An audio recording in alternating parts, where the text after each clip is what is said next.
Sis. Ya karena kemarin misalnya kita menunggu juga kan dari KNKT juga kan, karena pasti kan black box atau logger atau rekaman data CCTV-nya juga akan dianalisis dari situ untuk melihat apakah sebetulnya masinis bereaksi atau tidak, atau lambat bereaksi atau justru tidak bereaksi. Nah, artinya sebetulnya kalau kita kembalikan dulu, kalau memang faktornya manusia, ya mari kita melihat bagaimana mencegah supaya faktor manusia ini tidak lagi menjadi kendala yang terulang lah di dalam menghambat atau dalam uji coba kemarin untuk menghindari kejadian atau insiden yang serius. Artinya bagaimana nanti kalau faktor manusia yang terutama dari manajemen Inka memonitor bagaimana satu tentu saja dari kompetensi dan sertifikasi dari driver atau dari masinisnya, kemudian apakah dalam kondisi kesehatan yang baik untuk melakukan uji coba, apakah dalam keadaan yang sangat prima, artinya dari segi konsentrasi, dari segi fokus, atau dari segi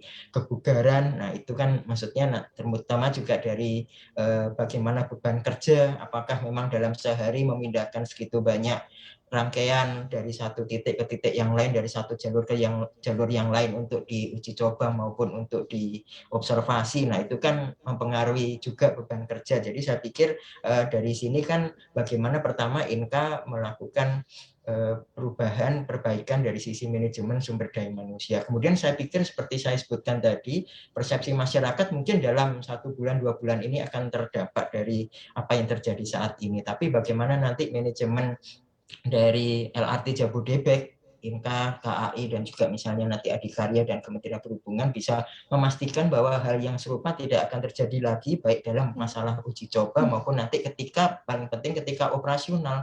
Karena seperti saya sebutkan tadi, ketika nanti sudah diuji coba bersamaan dengan infrastruktur, ya nanti bisa terlihat apakah ada infrastrukturnya yang cukup smooth atau malfungsi. Nah, kalau infrastrukturnya prasarana sistem persinyalan, sistem kendali terpusatnya, sistem automatic train protection-nya, ya misalnya pengendalian kereta untuk tetap bisa berhenti ketika terjadi kejadian atau pelanggaran sinyal, ataukah juga misalnya terkait sistem kendali yang manual maupun terpusatnya sudah bisa diyakinkan berjalan dengan baik. Saya pikir nanti ketika uji coba, ketika operasional, saya yakin dengan kondisi persiapan yang lebih baik dan memastikan proteksi atau perlindungan operasional yang berlapis itu sebetulnya lebih bisa menjamin keselamatan pengguna atau keselamatan operasional LRT. Dan bahwa kemarin yang terjadi seperti ini, ya saya pikir itu suatu pelajaran berharga juga, karena memang kerugiannya juga cukup besar. Tapi harapan saya adalah dua atau beberapa rangkaian itu nanti tidak mengganggu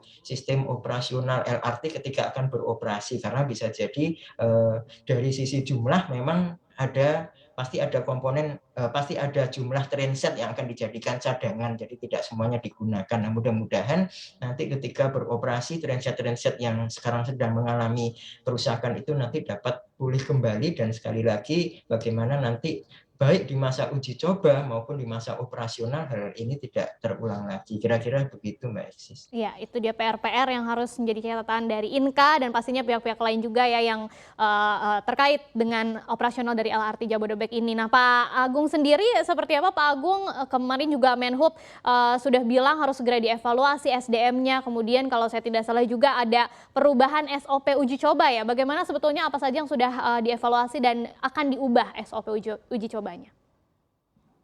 Iya, Pak. Jadi kami sudah mengevaluasi masalah SDM. Tadi jam 1 juga kami sudah koordinasi melekat dengan perhubungan, KAI, Adikarya, apa-apa saja yang harus kita jalankan. Kemudian kami juga sudah menyepakati untuk pembuatan SOP untuk langsiran, SOP untuk uji, dan SOP untuk stapling. Semua dalam proses untuk mempercepat uji coba dimulai kembali. Untuk informasi lebih lengkap dan berita-berita lainnya yang terkait, klik link di deskripsi di bawah ini. Dan jangan lupa juga subscribe channel YouTube kami. Pastikan Anda juga menginstal aplikasi CNBC Indonesia yang tersedia di App Store dan Play Store.